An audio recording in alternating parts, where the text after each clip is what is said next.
Amis ludomaniaques, bonjour et bienvenue dans cette nouvelle vidéo. Aujourd'hui le mode solo de Teotihuacan, la cité des dieux, un jeu de Daniele Tascini avec un mode solo de David Turzi, édité par Pixie Games pour 1 à 4 joueurs de 14 ans et plus, et des parties de 90 à 120 minutes environ. Comme d'habitude, si la vidéo vous plaît, n'hésitez pas à mettre un petit like, un petit pouce vers le haut, ça fait toujours plaisir, et à vous abonner à la chaîne.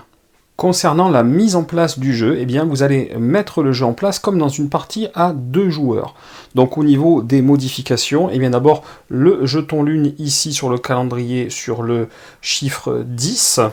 Également le modèle de pyramide qui va pour 2 joueurs, c'est-à-dire avec 2 emplacements de vide ici, et une tuile par-dessus là et là. Concernant les tuiles découvertes au niveau des temples, eh bien vous allez devoir respecter les chiffres qui sont sur la gauche, les tout premiers chiffres annoncés, donc 1 ici par exemple. Tout comme pour vous qui avez choisi 2 tuiles parmi 4 et qui avez choisi les emplacements parmi ceux disponibles pour mettre vos dés de départ et pris les ressources correspondantes, et bien avec les 2 couleurs qui n'auront pas été prises, donc vous l'avez compris, moi j'ai sélectionné le rouge pour moi-même et le noir pour le Teotibot qui est l'intelligence artificielle que vous allez affronter. Donc les 2 couleurs qui n'ont pas été sélectionnées sont le jaune et le bleu. Et bien vous allez piocher 2 tuiles de départ comme ça pour chacune des couleurs, et vous allez placer un dé sur les 3 premiers emplacements indiqués. Donc là j'ai placé un dé sur 4, 8, 6 concernant le jaune, et sur 4, 5, 2 concernant le bleu. Ça c'est la mise en place qui est une mise en place classique à 2 joueurs. Vous serez automatiquement le premier joueur, et vous allez donc récupérer un cacao supplémentaire pour représenter cela. Le Teotibot démarre lui avec 2 ors, 2 pierres et 2 bois, mais attention, il démarre avec 0 cacao, même s'il est deuxième, il démarre avec 0 cacao. Vous allez récupérer les 7 tuiles actions de ce type-là, là vous en avez 6 et la 7e est ici, vous allez les mélanger et les poser au hasard en pyramide, comme ça là, les 6 tuiles que vous aurez piochées au hasard. La 7e vous la mettrez là, et au-dessus vous allez mettre l'une au-dessus de l'autre les 2 tuiles direction. Le Teotibot démarre aussi sur la première case de chaque temple, sans en gagner les bénéfices, sur la première case de l'allée des morts, ici, et il se place au niveau des technologies sur la technologie du haut de la colonne verte sans avoir le bénéfice temple qui est là, et vous le verrez après, de toute façon au niveau des technos elles-mêmes, il n'en retire pas les bénéfices non plus. Il place également 3 de ses ouvriers directement en force 2 sur les emplacements 8, 4 et 6, et il place aussi son dernier ouvrier de force 1 sur l'emplacement adoration en 7. Donc, quelle que soit la configuration qui est tirée au sort, puisque là ça a été tiré au sort, ça sera toujours les mêmes emplacements et toujours les mêmes forces. Force 2 en 4, 6, 8 et force 1 sur l'emplacement adoration en 7. Alors, quelques principes généraux qui changent un petit peu par rapport aux règles standards. D'abord, au niveau de la construction, ici, quel que soit le joueur entre vous et le bot qui allait construire ici, eh bien quand on prend une tuile et qu'on construit, eh bien par la suite, on va d'abord redécaler par la gauche avant de remettre une tuile. Et ça aurait pu être le cas, même si j'avais construit celle-ci, on aurait tout décalé comme ça vers la gauche avant de construire. Ça marche aussi si on en construit plusieurs, évidemment. Si je construis celle-ci, ça ne changera rien. Donc il faut toujours décaler vers la gauche après construction et après mettre la tuile qui manque. Et ça sera un petit peu la même chose ici, sauf que là, on va décaler vers le haut, tout simplement. Donc par exemple, eh bien, si je construis celle-ci, eh bien celle-ci va se décaler par le haut, et puis on va remplacer la suivante. Donc ça, il faut y penser, c'est important. Il faut le faire, que ce soit vous ou le bot qui construisiez des décorations ou de la pyramide. L'autre principe important, c'est que l'ouvrier 1 du Teotibot qui est là et qui se trouve dans la case adoration en début de partie, eh bien il ne peut jamais se trouver ailleurs que sur une case adoration, et il ne peut jamais aller en 1 sur la citadelle. Cette case-là, il l'évite. Enfin, cet emplacement-là, il l'évite, donc il peut aller sur aucun des emplacements adoration qui sont là. Par contre, il peut aller sur n'importe quel autre emplacement d'adoration du jeu, et il ne peut jamais quitter les emplacements d'adoration. Ce qui veut dire que si vous-même vous vous retrouvez à arriver ici et à libérer son ouvrier, eh bien il ne va pas rejoindre l'action principale comme un joueur standard le ferait, mais il va aller se positionner sur la prochaine case adoration en sens horaire disponible. Et si ce n'est pas celle-ci, eh bien il ira à la suivante et ainsi de suite. Et n'oubliez pas que donc il ne peut pas se positionner sur les emplacements de la citadelle, et que donc il sautera cette case s'il doit y aller.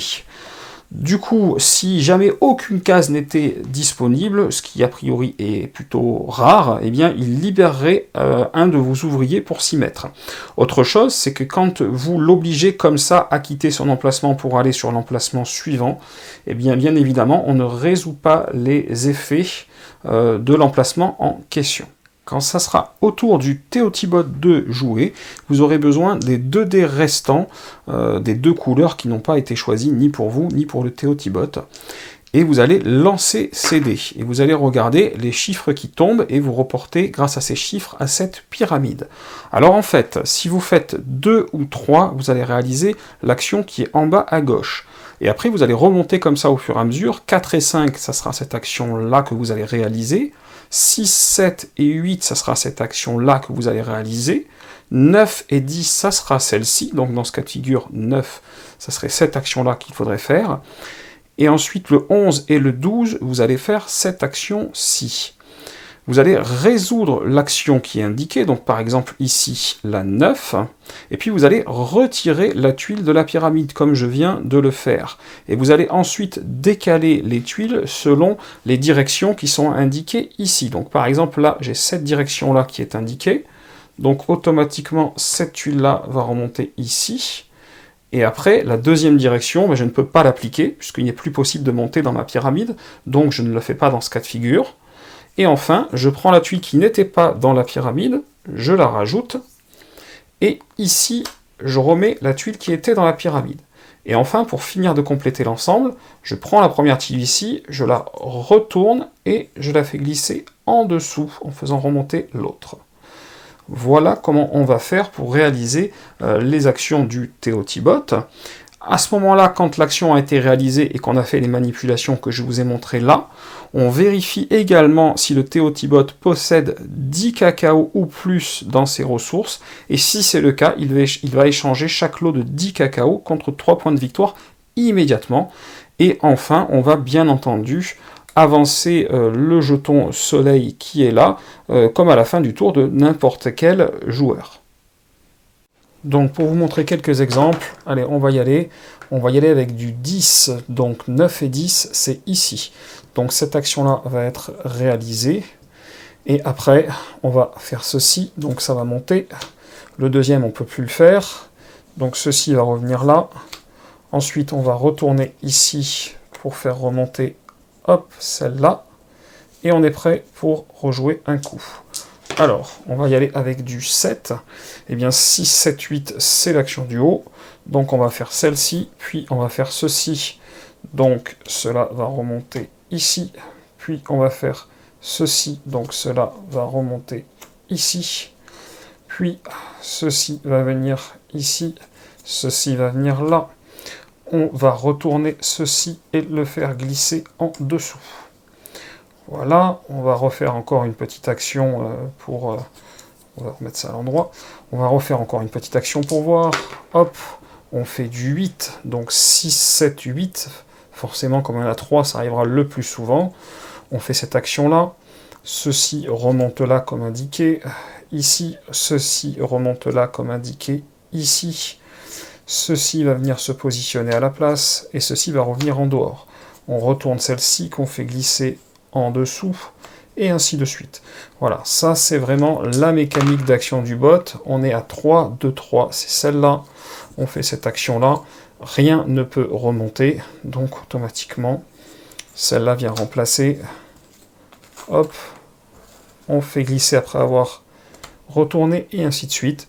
Donc voilà, la mécanique assez simple. Là, on est en 9, donc 9, 10, on est ici. Eh bien, on va faire cette action, puis on va faire remonter comme indiqué, puis puis ceci va venir remplacer, et ainsi de suite, on retourne, on fait glisser en dessous, et on enchaîne. Voilà, donc ça c'est vraiment la mécanique de sélection des actions du bot. Alors, toujours concernant donc le TOTBot, eh bien sachez que pour les actions de celui-ci, il ne les paye jamais en termes de cacao 100 ans. C'est-à-dire que peu importe les dés et son arrivée avec le nombre de dés qu'il y aurait sur un emplacement d'action, ça ne le concerne pas. Il ne paye jamais pour ses actions.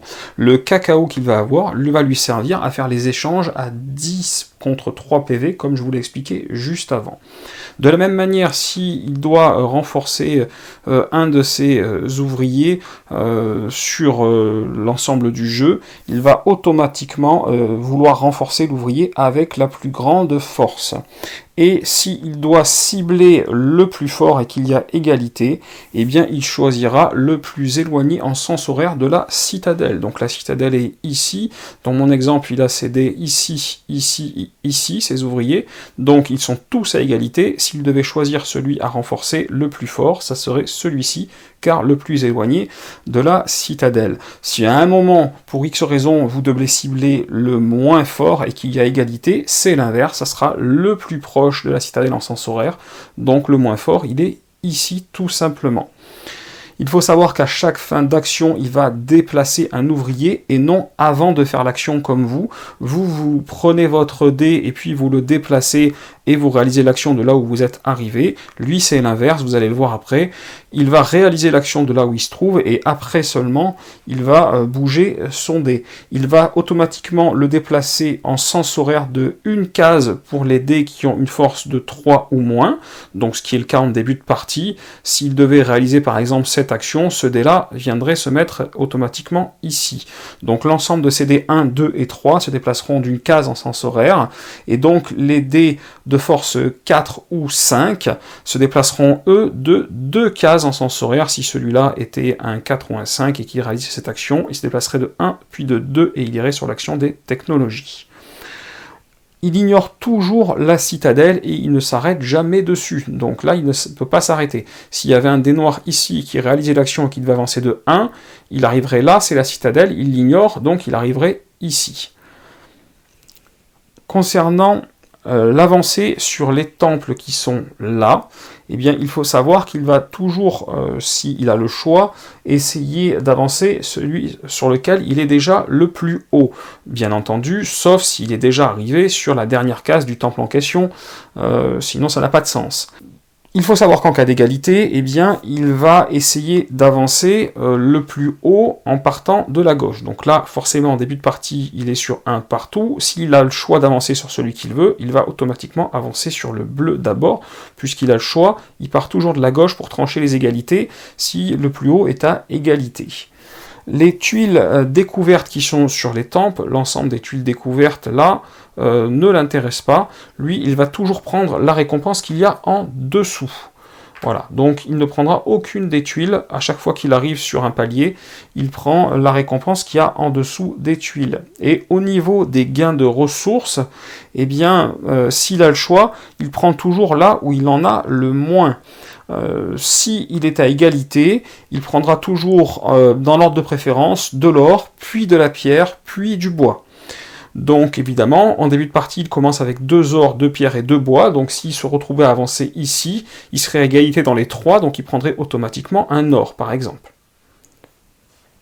Concernant l'élévation qu'il y a ici, eh bien vous le voyez déjà, il n'y a pas son dé, puisque son dé lui sert ici sur les emplacements d'adoration, son 4e dé, il n'y a pas son dé, et il va prendre aucune des options qui sont là, enfin quand je dis aucune, presque, il va automatiquement prendre les 5 points de victoire, et avancer sur l'allée des morts. Voilà. Ce sera automatique pour lui. En cas d'élévation, c'est une avancée sur l'allée des morts, 5 points.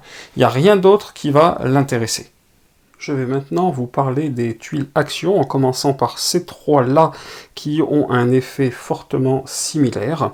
En fait, si vous avez une de ces tuiles actions, eh bien vous allez d'abord regarder ici l'action qui est marquée sur la gauche.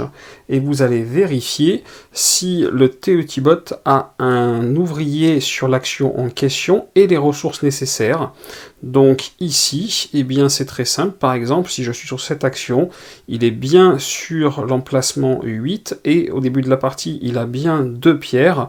Donc à ce moment-là, il va dépenser 2 pierres pour réaliser l'action de la pyramide. Si jamais il n'y a pas d'ouvrier là ou qu'il n'a pas les 2 pierres pour faire l'action, à ce moment-là, on va se reporter ici, à savoir si sur le 3, eh bien, il a également, donc le 3 pour moi c'est là-bas, si sur le 3, il a un dé.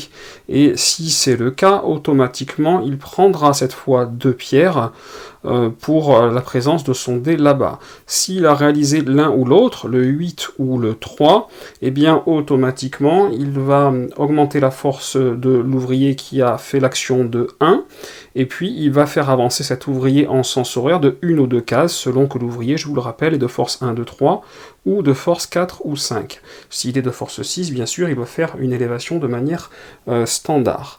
Et donc, ce sera la même pour l'ensemble des autres, c'est-à-dire que là, on va vérifier en 7, donc moi le 7 c'est ici. S'il n'a pas de dé en 7, ce qui dans mon exemple est le cas, il n'a pas de dé en 7 ici, eh bien on va regarder en 4 s'il a un dé. Le 4 pour moi c'est là, oui il a un dé, et bien dans ce cas-là, eh bien il va prendre 2 ors pour le dé qu'il a en 4. Le dé qu'il a en 4 va se transformer en 3, comme c'est un 3, il va avancer de 1, il va se retrouver ici. Voilà comment ça va marcher, et ça sera pareil pour celle-là. Est-ce qu'il a un dé en 6? Là en l'occurrence oui, donc il va réaliser l'action du 6, puis le dé va devenir un 3, et puis il va se déplacer ici. Donc voilà, ça va marcher comme ça de manière assez simple. On vérifie si on peut faire l'action de gauche avec la présence d'un ouvrier et les ressources nécessaires. Donc les coûts sont toujours indiqués ici, et les gains éventuellement, puisque c'est des coûts si on réalise l'action de gauche, et si on peut pas réaliser l'action de gauche, on vérifie si on peut réaliser l'action de droite sur les emplacements de droite, et à ce moment-là c'est des gains inscrits de la même manière. Si on peut réaliser ni les actions de construction, ni les actions de gain de ressources, et bien à ce moment-là, il va gagner 5 cacao en compensation, hein, donc directement 5 cacao comme ça en compensation, et il va renforcer son ouvrier le plus faible. Je vous le rappelle, ça serait celui qui est en sens horaire le plus proche de la citadelle, donc ça serait celui-ci par exemple. Et attention, évidemment, on ne touche jamais à celui qui est dans la case adoration, qui restera dans les cases adoration et qui ne sera jamais renforcé de la partie. Donc voilà, au niveau du principe général de ces 3 actions, là je vais rentrer un peu plus en détail pour vous les expliquer chacune. Donc s'il a la capacité de réaliser ici l'action de gauche, parce que comme là il a un dé qui s'y trouve et qu'il a bien les 2 pierres pour payer, eh bien automatiquement il va prendre ici la tuile la plus à gauche, il va l'orienter au hasard, donc on va la faire tourner comme ça un petit peu au hasard, et il va la mettre sur l'étage le plus bas possible. Donc là ça serait le premier étage, puisqu'il y a encore 4 emplacements, enfin au rez-de-chaussée même, au rez-de-chaussée, puisqu'il y a encore 4 emplacements de libre, et sur l'étage le plus bas, il va la mettre le plus en haut à gauche possible. Donc par exemple dans ce cas de figure, la tuile viendrait ici. Si c'était à lui de poser plus tard, elle viendrait ici, puis ici, puis ici. Si jamais moi je construisais rien, et après on recommencerait, elle viendrait ici, puisque là il y aurait l'emplacement possible, puis ici, puisqu'il y aurait l'emplacement possible, parce qu'on aurait déjà recouvert, et ainsi de suite. Donc il va prendre forcément celle de gauche, orientée au hasard. Il va la mettre sur l'étage le plus bas possible, au début de la partie, forcément le rez-de-chaussée, et il va la mettre en partant d'en haut à gauche, et on va regarder les emplacements de libre, comme ça, ligne par ligne, pour aller remplir au bon endroit. Alors, il faut savoir que le gain de points de victoire va correspondre au niveau, donc là par exemple, au rez-de-chaussée, on va prendre 1 point de victoire. Il va avancer ici sur la piste pyramide, ça jusque-là c'est du classique. Il va également prendre 2 points de victoire supplémentaires en plus de ceux qui sont pris sur les niveaux, et il va avancer d'une case temple de son choix selon ses priorités. Donc là par exemple ça serait celle qui est la plus haute, et en cas d'égalité on part de la gauche, donc il avancerait ici. Et là s'il vient de démarrer la partie, il vient de dépenser 2 pierres, donc il aurait moins de pierres que le reste, il prendrait une pierre comme ressource par exemple.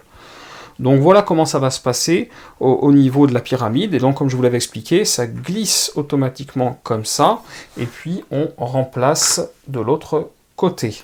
À ce moment-là, ici, ça passe en 3, et comme c'est un 3, ça avance de 1 ici. Voilà l'action complète concernant la pyramide. Concernant ensuite le 7 pour l'action des décorations, eh bien, il va automatiquement prendre la tuile la plus haute, et puis il va choisir l'emplacement le plus haut en sens horaire, donc il va automatiquement commencer par là, là il n'y a rien. S'il n'y avait pas eu la place, il aurait tourné comme ça, et s'il n'y avait pas eu la place au rez-de-chaussée, bah, il serait revenu se mettre ici, sinon il aurait encore tourné en sens horaire, de manière assez classique. Automatiquement, il va gagner 5 points de victoire, plus une piste sur la pyramide, donc on y revient, si on était dans ce cas de figure, eh bien, il avancerait automatiquement la plus haute, donc il réavancerait la bleue, et il reprendrait une ressource, qui serait a priori de l'or, puisqu'il aurait payé 2 ors pour construire ici, et que l'or est sa priorité, donc il aurait moins d'or de toute façon que le reste, donc il prendrait de l'or. Et c'est tout. Après, on fait glisser, comme je vous l'avais dit ici, et on remplace. Voilà pour l'action 7 ici. Reste l'action 6, qui est l'action des nobles ici. Alors pour les nobles, eh bien, avant la première éclipse, il va se placer automatiquement sur la rangée du haut. Après la première éclipse, il va se placer sur la rangée du milieu, et après la deuxième éclipse, il va se placer sur la rangée du bas.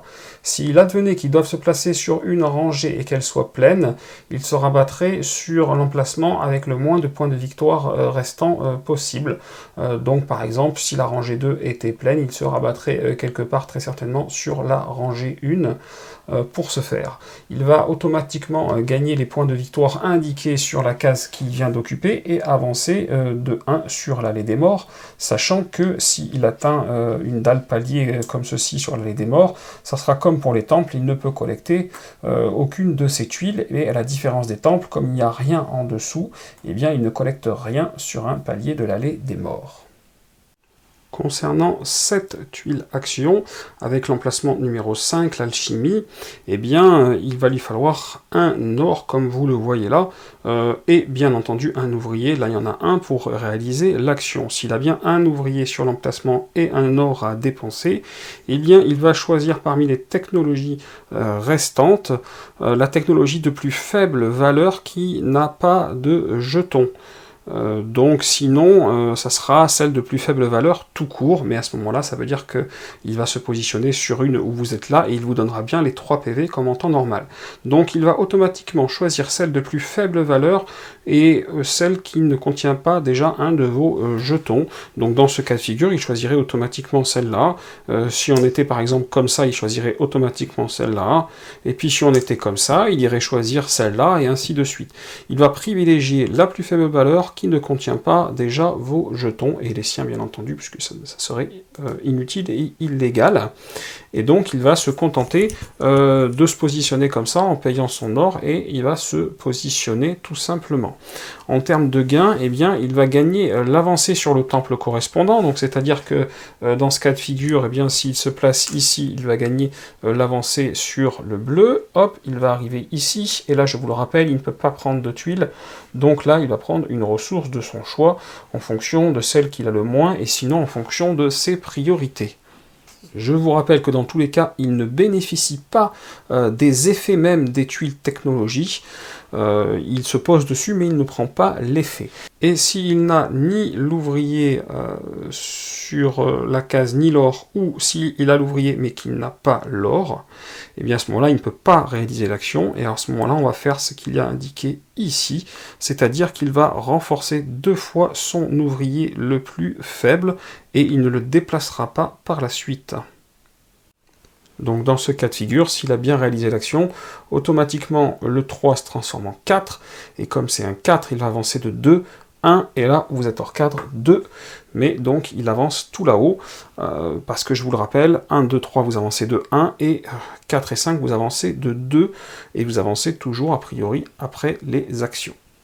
Concernant l'action d'adoration, qui est celle-ci, eh bien, il va déplacer son ouvrier qui est sur la case adoration, eh bien, vers la case suivante adoration, en sens horaire disponible. Donc, dans ce cas de figure, ça serait celle-ci. Si jamais il y avait eu un ouvrier à vous ici, il se retrouve automatiquement libéré. Et bien entendu, ce déplacement-là, il ne peut pas le faire sur la case 1 de la citadelle qu'il saute et qu'il évite à chaque fois. Le bénéfice qu'il va gagner, eh bien, il va gagner 2 avancées sur le temple correspondant. Donc là, par exemple, 2 avancées sur le bleu, automatiquement. Avec les bénéfices, évidemment, de ces avancées. Ou s'il finit par revenir sur la case qui était sa case de départ, c'est-à-dire celle-ci, eh bien là, il va gagner carrément 3 avancées sur la piste de son choix, sachant que ça va être la piste sur laquelle il est le plus haut automatiquement, et en cas d'égalité, on partira de la gauche. Quand on a fait cela, eh bien on défausse ici la tuile qu'il avait là, et on la remplace automatiquement par une autre tuile. Voilà au niveau de l'action adoration. Vient ensuite l'action des masques, et là, à ce moment-là, eh bien, il va regarder autour du plateau, dans toutes les cases adoration, c'est-à-dire les 4 pistes temples, comme celle-ci ou celle-ci, et là, incluant la citadelle, la case de la citadelle. Donc ça lui fait 5 emplacements, et il va regarder quel masque il n'a pas encore et qu'il est en capacité de payer. Il va choisir, s'il a le choix entre plusieurs, eh bien, la plus petite valeur possible au niveau des masques, donc les plus rares, les plus petites valeurs possibles. Et il va, s'il y a encore égalité, choisir en sens horaire en partant de l'emplacement 1 de la citadelle. Ça, c'est s'il peut réaliser l'action, et à ce moment-là, il va s'arrêter là, il va payer le coup, il va prendre le masque, on va remplacer la tuile, et il n'y aura exceptionnellement pas de déplacement de dés, ni d'amélioration de dés. Par contre, si il ne peut prendre aucun masque, parce que soit il n'a pas de quoi les payer, ou soit il les a déjà, ou soit il n'y a tout simplement pas de masque disponible, et bien à ce moment-là, à la place, il va encore une fois recevoir 5 cacao et renforcer son ouvrier le plus faible, puis le déplacer. Reste cette action un petit peu spéciale qui est l'action d'excellence. Alors l'action d'excellence, eh bien en fait, le Théotibot va regarder quel est son ouvrier le plus fort. Et il va tenter de résoudre l'emplacement d'action sur lequel se trouve son ouvrier le plus fort si possible. Si c'est possible, il le fait. Si ce n'est pas possible, il va chercher son deuxième ouvrier le plus fort avec lequel il pourrait arriver à réaliser une action, et ainsi de suite. Une fois qu'il a trouvé son ouvrier le plus fort avec lequel il pouvait réaliser une action, eh bien il le renforce et il le déplace de manière classique. Si maintenant, eh bien, aucune action n'est possible, dans un cas qui serait quand même relativement rare à mon sens, eh bien si aucune action n'est possible, eh bien il va tout simplement recevoir 5 cacao, et cette fois renforcer son ouvrier le plus faible, puis le déplacer. Concernant les éclipses, et contrairement à vous, eh bien, il ne paye jamais de salaire pour ses ouvriers, donc jamais de cacao à payer pour lui, pour ses ouvriers. Et après, concernant les gains de points, c'est du classique. Il va gagner des points pour ses séries de masques, pour son avancée sur la piste pyramide et sur l'allée des morts. Après la 3e éclipse, il y aura un petit décompte supplémentaire à faire pour le Théotibot. Il va gagner 1 PV par ressources et cacao restant, en dessous de 10 bien entendu, parce que sinon il les aura transformés en 3 points instantanément à la fin de son tour. Il va gagner également 2 points de victoire par tuile technologie recouverte par un de ses jetons, et il va également gagner 15 points de victoire pour toute tuile bonus temple qu'il aurait atteinte ou dépassée, indépendamment de son pouvoir et sans appliquer son pouvoir. Une fois que vous avez fait ces calculs-là, en plus des calculs habituels, eh bien, de manière simple, il va falloir que vous ayez plus de points que le Teotibot pour gagner, car en effet, en cas d'égalité, il est considéré comme gagnant. Alors sachez qu'il est possible d'ajuster la difficulté en plus ou moins dur. Je vous laisserai regarder ça dans les règles, mais c'est assez bien expliqué. Il y a un petit paragraphe qui vous l'explique. Le challenge est assez relevé. Vous pouvez vouloir au début quelque chose de plus facile, et si après vous commencez à être plutôt fort contre le Teotibot, et bien vouloir peut-être quelque chose de plus relevé, donc c'est ajustable.